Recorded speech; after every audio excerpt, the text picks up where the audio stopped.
Nadhani ni ushindani wa mechi unategemea na pande zote mbili, namna ambavyo mmetegana mitego yenu. Tulijua Yanga wanakuja kuataki na sisi tulikuwa timu ya pili uwanjani, na tulikubaliana na hilo kwamba sisi ni timu ya pili uwanjani, Yanga ni timu ya kwanza. Then tulichokifanya ilikuwa ni mpango wa kuwazuieni wao ubora wao. Sasa ukiangalia dakika 45 za kwanza tumejitahidi, tumezuia ule ubora wa Yanga na tulikuwa tumewatega. Huwezi kuona kama golikipa alikuwa yuko kwenye pressure kubwa sana. So kwenye zile 45 zile 5 za nyongeza tukakosidi penalty ambayo nafikiri tungeweza kufanya pia vizuri zaidi.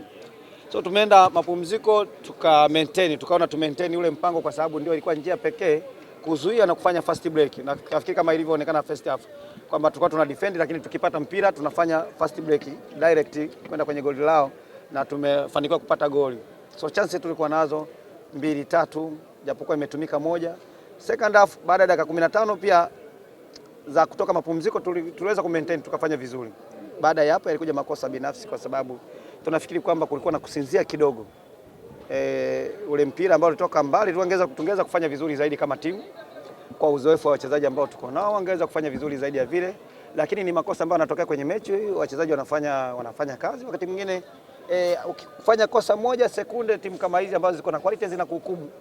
Kwa hiyo nafikiri tumefanya kosa lile ambalo maybe wachezaji wanaona kama tungeweza kufanya vizuri zaidi ya vile, then ndani ya dakika chache baada ya kufanya kosa la pili na goli la pili tukafanya tena kosa lingine wakatuhukumu. So ikawa ni kujaribu kuwatuliza wachezaji, kuona namna ambavyo tunaweza tukatoka huko kwenye 3-1 kupata angalau goli la kupunguza, lakini tu maintain usiwe tena mlima mrefu, kwa sababu hii ni ligi, wakati mwingine goal difference ina mata.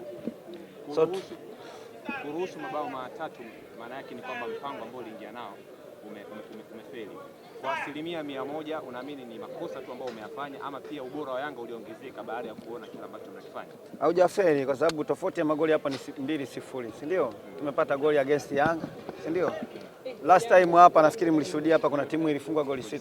So unawezaje kusema kwamba tumefeli sisi? Hapana, tumeplani. Unaweza kuona hizo goli mbili zimekuja within 5 minutes, si ndio? Dakika 5.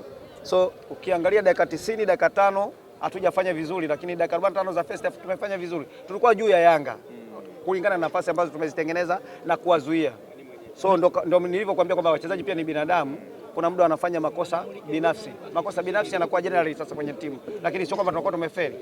Mmeruhusu bao la build up, lakini bado timu yako inacheza vile vile. Huu ni mpango wenu?